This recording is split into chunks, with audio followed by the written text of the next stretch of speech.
नमस्कार, मैं तकम सोनिया आप सभी को अरुणभूमि न्यूज चैनल में स्वागत करता हूं।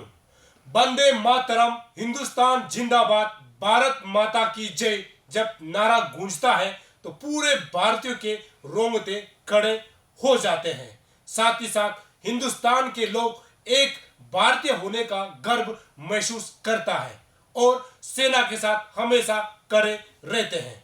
दरअसल आप सभी को बता दूं कि 2022 खत्म होते होते तवांग सेक्टर जो कि अरुणाचल प्रदेश पड़ता है उसमें चीनी सैनिक और जो भारतीय सैनिक है उसके बीच झड़प होता है, जिसमें हिंदुस्तान के सैनिक जो है अपने वीरता का परिचय देते हुए चीनी सैनिकों को खदेड़ने में कामयाब होता है।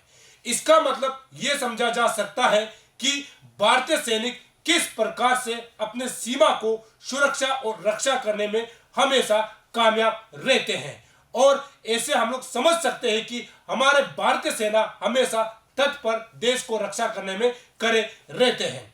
और आप सभी को बता दूं, कल 3 जनवरी 2023 था, जिसमें देश के रक्षा मंत्री राजनाथ सिंह अरुणाचल प्रदेश आता है और सियोम ब्रिज का उद्घाटन करता है।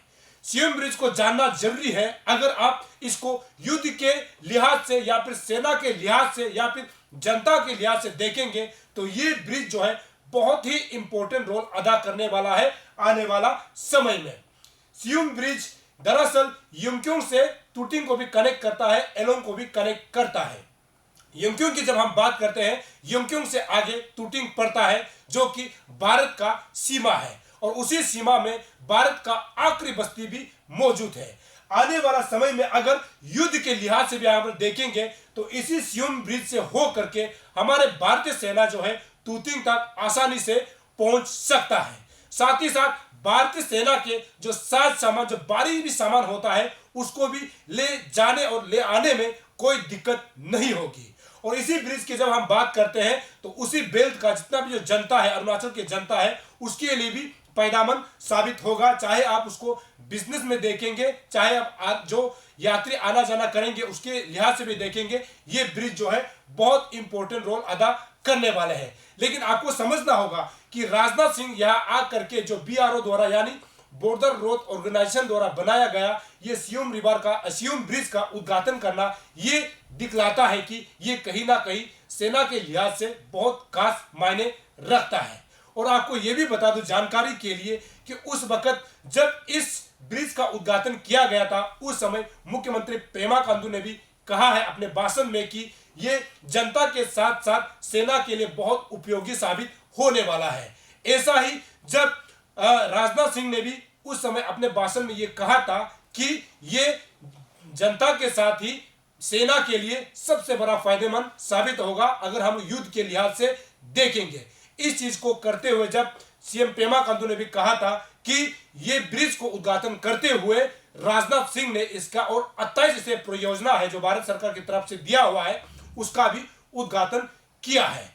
और आपको बता दो सबसे बड़ा मैसेज यही है कि ये कहीं ना कहीं राजनाथ सिंह का अरुणाचल प्रदेश आकर सियोम ब्रिज का उद्घाटन करना, ये हमारे पड़ोसी जो दुश्मन जो देश है उसको कहीं ना कहीं ये संदेश और ये चेतावनी देने की कोशिश की जा रही है कि हमारे सैनिक किस हद तक जा सकता है और हमारी सरकार जो है किस हद तक जा सकता है। ये कहीं ना कहीं दुश्मन जो देश है उसको एक तरफ से संदेश और एक तरफ से चेतावनी की आप समझ सकते हैं। और आपको पता है जब भी अरुणाचल प्रदेश में कोई गृह मंत्री आता है या फिर डिफेंस अर्थात जो रक्षा मंत्री आता है, उस समय जो हमारे पड़ोसी जो दुश्मन जो मुल्क है उसके जो सेना है वो गुस्सा होता है। लेकिन इसमें समझना होगा आपको कि यहाँ उसको गुस्सा होकर कोई फायदा होने वाला नहीं है। और अरुणाचल प्रदेश जो है भारत का अभिन्न अंग है, था और हमेशा रहेगा। इन चीजों को भी दिखाने का ये प्रयास किया गया है, ये समझना होगा। और इस न्यूज को हमारे चलाने का मकसद यही है कि देश किस प्रकार से आगे बढ़ रहा है, देश का सेना किस प्रकार से आगे बढ़ रहा है, इसको आप तक पहुंचाना यानी देश हित खबरें आप तक पहुंचाना, ये हमारा मकसद है। और बाद में ये चीज बार बार दोहरा दूं कि सियोम ब्रिज का उद्घाटन करना ये सेना के लिहाज से, युद्ध के लिहाज से या विकास के लिहाज से या फिर कनेक्टिविटी के लिहाज से ये देश के सरकार की तरफ से एक बहुत बड़ा परियोजना है जिसको बीआरओ ने बनाया है, जिसका उद्घाटन देश के रक्षा मंत्री राजनाथ सिंह ने 3 जनवरी 2023 को किया है। ये कहीं ना कहीं दुश्मन को भी एक मैसेज है, दुश्मन को भी एक संदेश है, दुश्मन को भी एक चेतावनी है कि भारत जो है किस प्रकार से आगे बढ़ रहा है। दर्शकों, आप बने रहिए अरुण भूमि, देखते रहिए अरुण भूमि। तब तक के लिए मुझे इजाजत दीजिए। नमस्कार।